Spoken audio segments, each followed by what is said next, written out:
As I sat outside my courtrooms, memory of my late husband kept flooding my mind. How could he leave me so soon? We were barely 2 years of marriage. We had no child together. We had so many plans to accomplish together. Yet he left me so soon. I wallowed in tears and cried my eyes out. It was like a dream to me. I had no choice than to accept my fate. My husband people and the villagers came to the house later in the evening to pay their condolence. The compound was heavy with grief and fear. Few days later, my husband people came around and announced the date for his burial, and all arrangements began. Everything went on normal, and my husband people were really kind to me. They made me feel good and not to think too much about the situation. 3 days before the burial day, my husband, brother, and his uncle came to the house to inform me to prepare a special meal for the men to honor their visit and inform me not to come close to the sitting room while they had their meetings. I nodded my head in affirmative and dashed into the kitchen to start the cooking. After several hours of struggling alone, I finally finished with the cooking. I contemplated on whether to serve them the food or wait until they request for it. I hissed and decided to inform them I was done with the cooking. I strolled down the sitting room, but halfway into entering the house, I heard my name being mentioned, and I decided to hide and listen to why they mentioned my name. I heard one of the uncles says, "We have to do it the normal way. After all, no one is bigger than tradition." Exactly. After all, she has no child for my brother. It would have been a different case if she gave him at least one child. His elder brother chipped in. "So how are we going to do about it?" his youngest cousin asked. "The way we usually do it. She has to be buried alongside her husband. After all, that is the tradition." At this point, my heart was racing heavily, but I had to patiently wait and listen to the end. "No one should let her suspect anything. Behave normal and treat her the way you do. And don't forget, we will tie her up on the day of the vigil night and dump her in the coffin with her husband," his second brother finally spoke. I tiptoed back to the backyard. What I had shocked me to the marrow. My legs couldn't carry me anymore. I slumped on the small kitchen stool beside me. How could my in-law plan to do such a thing to me? Why didn't Andrew inform me of their tradition before we got married? My head was already spinning, and the thought of being buried with my late husband made me feel like throwing up. I knew it was pointless to cry. If I needed to be alive, then I had to be strong for myself. I stood up energetically and tiptoed to where they were still having the meeting and placed my ear on the door and listened for more. What if one of those women here decide to tell her about our traditions and she decides to run away? My husband's elder brother asked. That is my thought exactly. What if the secret is leaked to her and she runs away? One of his uncles said. Then it's very simple. We have to inform all the able-bodied men in this village to surround the village. They will be instructed not to leave her or allow her to leave this village no matter what, the oldest man said. That is a great idea. After all, the burial will be there in 3 days. So we could bury both of them and get over and done with this. Felix, go and check if she's done with the cooking. Okay, uncle. Immediately I heard okay, uncle. I rushed out of my hiding place to where I was cooking. I sat down hastily, and a few seconds later, he approached me. Our wife, how far with the food? You are taking too long. We are already famished because of the aroma. Felix teased. Hey, yeah, I just finished cooking. Don't worry, just go inside. I will serve the food in less than 5 minutes. I replied him. All right, he left. I twisted my nose in disgust and proceeded in serving them the food. That night, I couldn't sleep. I kept turning on my bed and thinking of what to do. How was I going to escape without being caught? I kept thinking, but no idea came to me. I called my elder brother and explained everything to him. He was obviously angry and disgusted with such barbaric tradition, but he had to calm down and think of a way to get me out of this place. After many hours of being on the phone with him, he finally ended the call with the promise that he would think of something to do. The next morning, everything went normal. The villagers were there to assist me with the preparation for the vigil night. The next day, they treated me so well, including my husband's relatives. At some point, I doubted if they truly want to harm me. The whole day passed with my brother and I not coming up with any idea. I went to bed praying and hoping to be the first person to escape such devilish acts. On the day of the vigil, my brother called me early in the morning and informed me to get ready, that he would take me home. What? I shouted. Are you out of your mind? The village is surrounded by the village youth. How do you think we will escape from here? Relax. I can't just fold my hands and watch them bury you alive. We have to start from somewhere and leave the rest to God, my elder brother replied calmly. Brother, this is not something about God, though. We are totally on our own, and I think this decision is very risky and it will not work out, I replied coldly. I have made my decision. I will not forgive myself if anything happens to you. Get ready. I will come with Samson, our junior brother, he said and ended the call. I quickly dropped my phone on the bed and started packing my things. Deeply, I knew escaping was the only way out. Although my instincts kept telling me something terrible will happen, but I had to do something instead of waiting for them to bury me with my late husband in less than few hours. I was done packing and a call came into my phone. It was my elder brother, so I picked up. Hello, Grace. We are in your husband's village, but we are not allowed to enter. Where are you? My brother said. Toh, Shebi, I told you this thing is bad. They will not allow you to enter, especially when they know we are related. Besides, how many people are you with? I asked. I came with Samson, our brother. He insisted on coming to save you as well. So I decided to let him come. He will be of help if need be. I'm really scared, brother. I am thinking of going to beg them to spare me. Yes, I know it sounds dumb, but that is the only option. This escape of a thing will not work out for us. Thank God you know your suggestion is dumb. Do you really think they will let you go, especially if it's their tradition? So what should I do now? I asked him. Just let go of all your properties and clothes. You can get more when we get out of here alive. Where exactly are you? Since they didn't let us enter, I reversed back and pretended I was going. I parked the car at the main road. We are currently in the bush track close to the village stream. You can pretend like you want to fetch water, then you come for us. That is not even possible at all. You should see the way they are monitoring me. I can't even make a move without being followed. Just look for a way to meet me in the bush track. Stop being negative, be positive, and this escape will be successful. Okay, brother, I'll be there soon. I ended the call and signed heavily. This won't be easy. If we are caught, I won't be the only one in trouble, but my two elder brothers as well. I dropped everything I packed, then headed outside. The women were busy preparing for the vigil night. They were cooking, chatting, and laughing. They didn't even notice my presence. I used that opportunity to walk casually to the backyard. I found a seat at the backyard and sat for a while in case someone was monitoring me, so the person would only think I went there to rest. After a few minutes of sitting and making sure someone was not there, I ran into the thick bush, purposely leaving the track they cleared for passerby.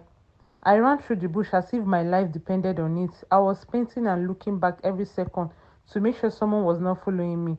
I finally got to where my brothers were squatting and we all hugged each other. We separated almost immediately. We hugged and ran into the bush. We stopped after a few minutes of running. I was tired and exhausted, so they allowed me to rest for a while. Auntie Grace, I missed you so much. I can't believe these people want to take you away from us. My junior brother complained. I missed you too.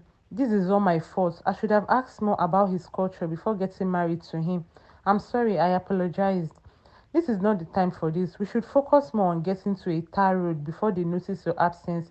If we can get to where I park my car, then there will be nothing to worry about, my elder brother replied. Immediately he finished his statement, an arrow from nowhere pierced his neck and thick blood rushed out immediately. I saw my elder brother fall to the ground with a thud, with his eyes closed forever. I slumped to the ground in agony. I couldn't believe my sight. It was horrible. I kept tapping myself to wake up from such horrible dream, but I was awakened by the sound of a sharp arrow that flew inches away from my nose and pierced the muddy ground, and that was when I realized what I had gotten myself into. My junior brother held my hand and a swift move dragged me into the bush. We kept running, but my mind was still with my elder brother. I wanted to go back and take his body, or better still, do something to revive him back, but my junior brother kept dragging me into the thick bush. We ran for several hours until I was weak, but I didn't dare say that to him because we lost our brother because I wanted to take a rest. We kept running, even in pain, we didn't stop. All of a sudden, I heard a loud flap. I paused to ascertain where it comes from. Then my brother fell to his knee. I looked at him and realized he was shot on his leg with an arrow. I felt the world was on my head. No, I wasn't ready to lose another brother. I rushed to him and helped him up. Tears already filled my eyes and I begged him to stay alive for me. Sis, this is the opportunity for you to save yourself. I'm sure they are close by. They think they can get me out of the way, then you won't be able to run far, and you eventually be caught, my brother stammered. No, I cannot leave you here. We have to go home together. I can't continue without you. Please hold on tight. We will get out of here, I pleaded. Sis, go. I will distract them from chasing you. Use that opportunity and run for your life. Don't look back. Keep running until you find help, he begged. All of a sudden, I heard a loud voice from the bush. Grace, surrender yourself. Killing you here is quite easy for me. But I won't, because the tradition demands you be buried alive with your husband. Screw you. I never committed any crime. All I did was love and care for a man in this god-forsaken village. I will not surrender myself because I have done nothing wrong, I shouted amidst tears. Sis, please go. You are wasting your time by standing here. Like he said, he won't kill you. He needs you alive, so please run. I will distract him, my brother whispered.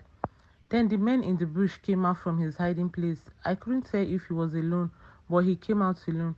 Surrender yourself. I will let your brother go. Don't waste him, just like you did to your older brother. The youths are all over this village. You will never escape this place, the stranger said. Grace, run.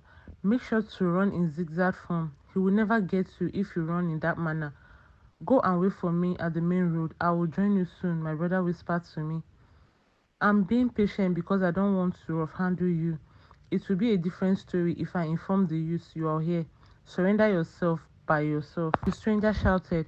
At that moment, I made contact with my brother, then ran speedily into the bush in a zigzag form, just like he said. I hid behind a huge udala tree. I saw them exchanging words, but I don't get what they were saying. Then I saw an arrow pierce his right leg, and then another one on his chest, and kept piercing him with so many arrows until he fell to the floor and could no longer move. I saw the stranger straight down to where my junior brother laid. He placed his foot on my brother's chest and kept muttering words. I kept watching, but I didn't move a muscle. I felt like strangling him to death, but I had no such power. I moved steadily from the udala tree. I looked back to see if he was still there. Yes, he was there, but on a phone call with someone I don't know. I crawled out from the tree and ran as fast as I could. I didn't know if he was following me. I didn't care. All I wanted was to save myself. In all my running, I didn't forget to run in a zigzag form, like my brother told me to. I kept running and running, and I was already panting. After a long while of running, I decided to take a rest and catch my breath. I had run a long distance. I don't think they will still follow me. After a few seconds of resting, I heard the loud, different voices of laughter. I was startled, so I stood up immediately. I made to run, but I was stopped by the village youths. They came out from all angles of the bushes that they were in. Then I knew I was finished. They dragged me back to my husband's village like a common thief, and I was welcomed with two resounding slaps from my husband's oldest uncle. I knew she would attempt to run away. Thank God for the idea of surrounding the village by the youths, one of them said. Just imagine the stress you made us go through to find you. You even wasted your brother's life along the line. You will surely pay for it, my husband brother said. There is no need for too much talk. The night is fast approaching, and soon it will be time for vigil. Go and tie her up. She will be put in the coffin with her late husband at exactly 9 p.m., my husband's cousin said. The villagers dragged me to the backyard. Some of my close friends and neighbors were already crying and feeling pity for me, but it was of no use because I was going to die that night. They took me to a spare room and tied me up, then they left, and of course, without forgetting to lock the door tightly.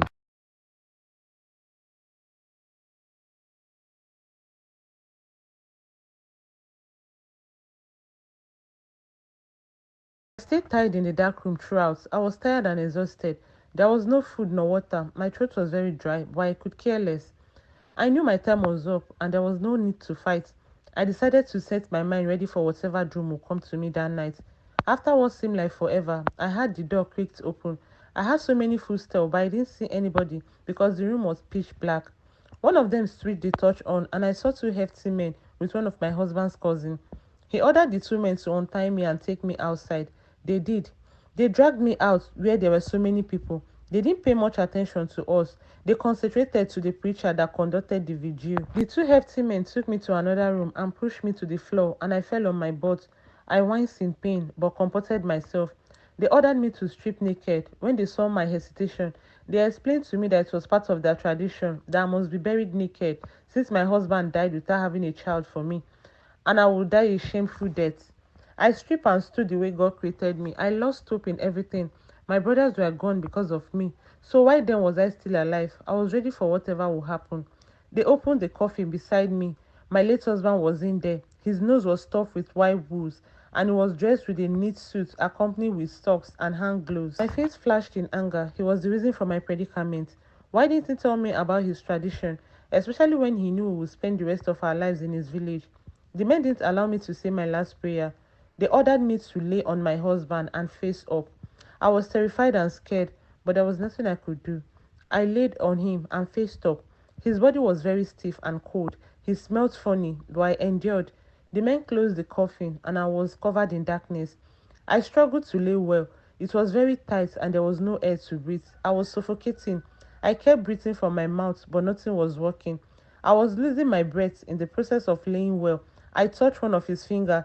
It was very stiff, and I got more scared. At some point, I felt something crawling on my body. I wanted to scream, but I couldn't. I didn't know how long I stayed in the coffin, but I was already losing my breath. Then all of a sudden, the coffin opened. My eyes were shut open to see one of the men that puts me in the coffin. I didn't care why he was there. Maybe he was there to finish me off completely. He dragged me out of the coffin, placed me on his shoulder, and tiptoed out of the room.